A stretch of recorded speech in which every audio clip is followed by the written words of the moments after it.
you can just go.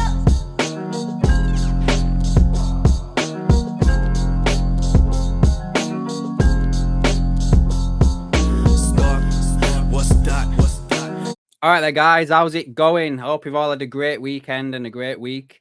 Even you little haters out there that are always hitting that thumbs down, you know, it's all interaction. It's all interaction. I hope you've all had a great weekend. You're still watching anyway. That's the end of the day.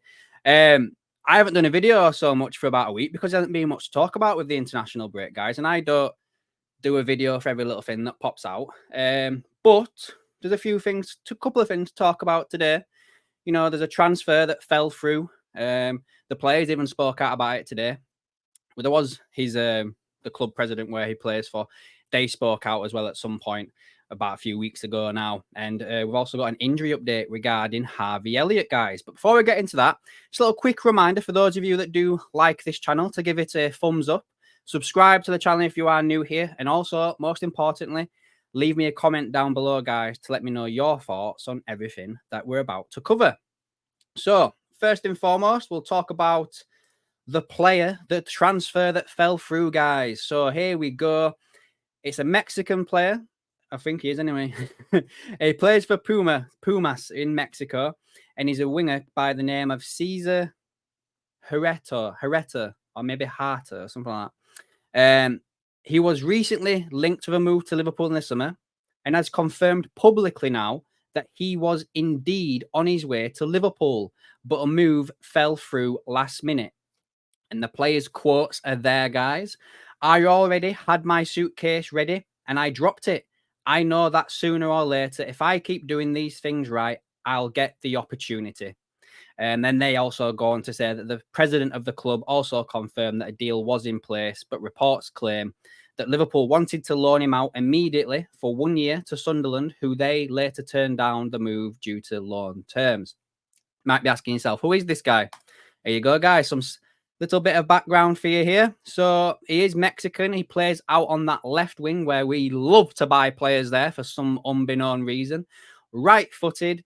He joined them in 2022 and his contract does expire at the end of this season, guys. So we would be able to basically talk to him in January and sign him for nothing in the January transfer window. So maybe it's something to keep an eye on, guys. He's only valued at 5 million as well at the current market rate. Also, as you can see here, he can play across the front three. So there you have it. On another note on this, guys, perhaps, and I'm just saying this, maybe the deal fell through because Liverpool didn't realize they could get Chiesa, whichever. And that's why it fell through, because they was like, we could have this lad who's not really proven in Europe, yada, yada, yada, or we can get a proven quality player who has a bad injury record, but then would also have that bit between his teeth to try and prove himself at a big level again. So it's probably one worth keeping your eye on, but potentially at the same time, was he an alternative to Chiesa if that didn't go through?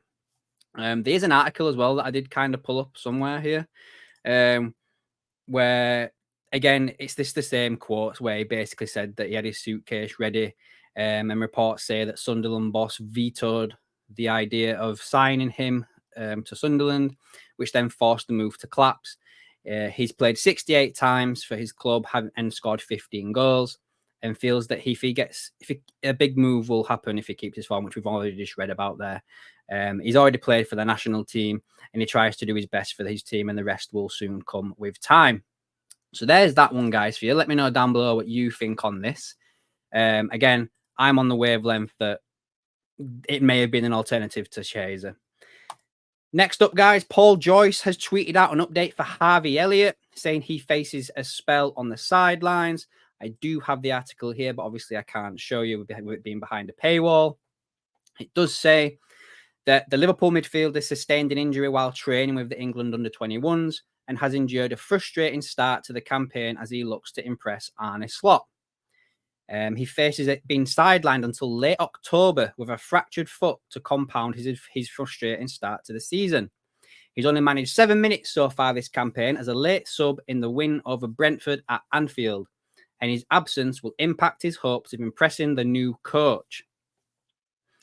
His injury also coincides with a period in which Liverpool will play 7 matches in 3 weeks, starting with Saturday's home game against Nottingham Forest, raising the prospect of Slot rotating the players more often in order to cope with that schedule. Elliott was viewed this as an important season as he started to look to start more games and move away from the perception that he's a super sub after a number of noteworthy cameos under Jurgen Klopp.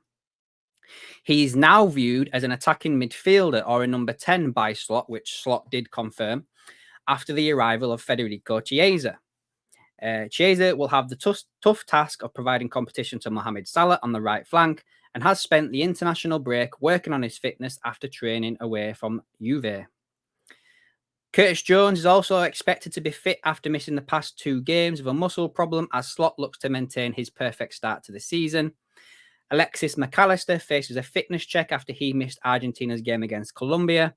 And Liverpool have won all of their 3 matches without conceding a goal, with the Dutch coaching methods taking an immediate hold with the promise of more to come.